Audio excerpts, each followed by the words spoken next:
જે છે તેમાં કોન્ટ્રાક્ટમાં અધિકારીઓ એમના માનીતા એજન્સીને જે કોન્ટ્રાક્ટ આપે છે અને હવે એવું બી લખ્યું છે, એમાં ઉલ્લેખ કર્યું છે કે નેતાઓને જનતાની સેવાના બદલે કોન્ટ્રાક્ટના કામોમાં વધુ રસ છે. એ બાબતે તમે શું કહેશો? હું મનસુખભાઈ વસાવાની વાત સાથે સહમત છું, એમને અભિનંદન આપું છું.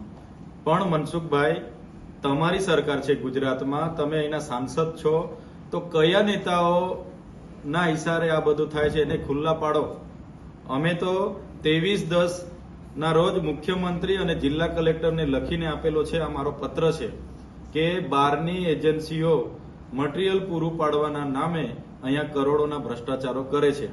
એટલે મનસુખભાઈ જે પત્ર લખ્યો છે, મોડે મોડે મનસુખભાઈ જાગેલા છે ત્યારે અભિનંદન આપું છું. પણ એ તમારા જ નેતાઓ છે, તમારા સંગઠનના માણસો અહીંયા ખૂબ મોટો ભ્રષ્ટાચાર કરી રહ્યા છે, તો એમને પણ ખુલ્લા પાડે મનસુખભાઈ, એવી એમને હું વિનંતી કરું છું.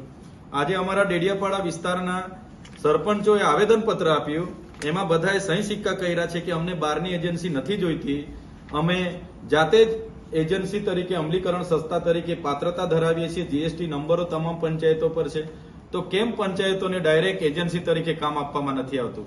કેમ બહારની એજન્સીઓને અહીંયા લાવવામાં આવે છે અને કોણ લાવે છે? ભાજપના ચૂંટાયેલા પદાધિકારીઓ લાવે છે, ભાજપના સંગઠનના લોકો લાવે છે કે કોણ લાવે છે? એ પ્રશ્ન અહીં ઉપસ્થિત થાય છે.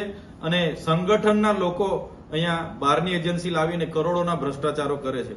સાથે સાથે અમારે આ જિલ્લા સંકલનમાં મનરેગામાં મેં પૂછ્યું કે ગયા વખતે ડેડિયાપાડામાં 22 કરોડના બિલો ચૂકવવામાં આવ્યા, વીએમ પટેલ કરીને એજન્સી હતી એને, તો એ બિલો કયા વાઉચરોના આધારે, ક્યાંથી મટીરિયલ નાખ્યું, એની રોયલ્ટી બિલ કાં છે, જીએસટી બિલ કાં છે?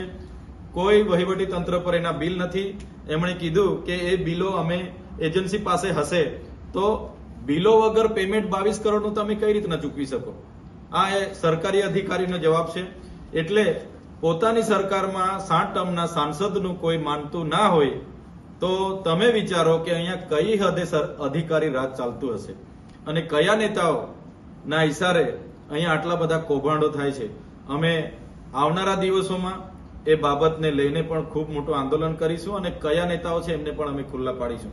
અને જે પણ એજન્સીઓ બહારની નર્મદા જિલ્લામાં આવશે એમને પણ આપણા માધ્યમથી હું કહી દઉં છું, અહીંયા ઘરના છોકરાઓ ઘંટી ચાટે અને બહારનાને આટો અમે ચલાવવાના નથી.